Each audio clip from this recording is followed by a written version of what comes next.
Pianis ini sebenarnya normal, tetapi berpura-pura buta demi mengejar kesempurnaan seni dan simpati orang lain. Dengan menyamar sebagai tunanetra, ia dipercaya lebih tulus dan berbakat. Tanpa sadar, pilihan itu justru menyeretnya ke dalam bahaya. Suatu hari Akash diundang tampil di rumah seorang pria kaya. Simi mengatakan suaminya sedang tidak ada dan ingin membatalkan, tetapi karena sudah menerima bayaran, Akash tetap bersikeras masuk. Saat perdebatan mereka menarik perhatian tetangga, Simi akhirnya mempersilahkan Akash masuk. Akash mulai memainkan piano.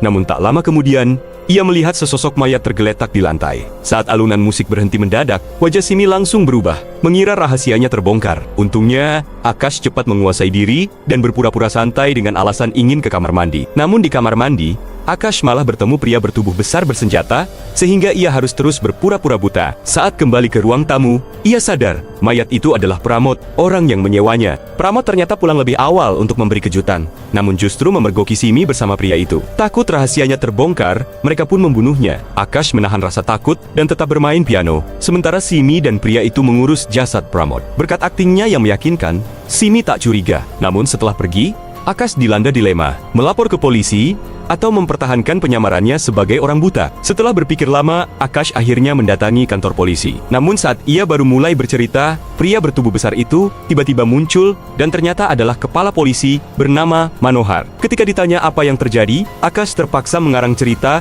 bahwa kucingnya dibunuh. Meski Manohar jelas tidak sepenuhnya percaya. Untuk memastikan apakah Akash benar-benar buta, Manohar mengantarnya pulang. Setibanya di rumah, Akash segera menyembunyikan wadah lensa kontaknya. Manohar lalu melihat koran di atas meja, yang dijelaskan Akash sebagai alas kotoran kucing. Setelah itu, Manohar sengaja melempar pisau kecil ke arah samping Akash. Karena Akash tidak bereaksi, Manohar pun yakin ia benar-benar buta. Beberapa hari kemudian, jasad Pramod ditemukan. Namun, Manohar menyatakannya sebagai kecelakaan. Di acara pemakamannya, Akash diminta bermain piano. Lalu putri Pramod memintanya menjadi guru piano, dan Akash pun setuju demi menjaga rahasianya. Kemudian nenek tetangga melapor kepada polisi lain bahwa ia melihat seorang pria bertubuh besar masuk ke rumah Pramod sebelum Akash datang. Polisi mencoba mengonfirmasi hal itu kepada Simi. Namun, Simi menganggap nenek itu hanya salah lihat. Sayangnya, laporan nenek tersebut justru berakhir tragis. Keesokan harinya, Akash datang ke rumah Pramod untuk mengajar piano. Namun saat pintu lift terbuka, ia melihat Simi sedang melemparkan nenek itu.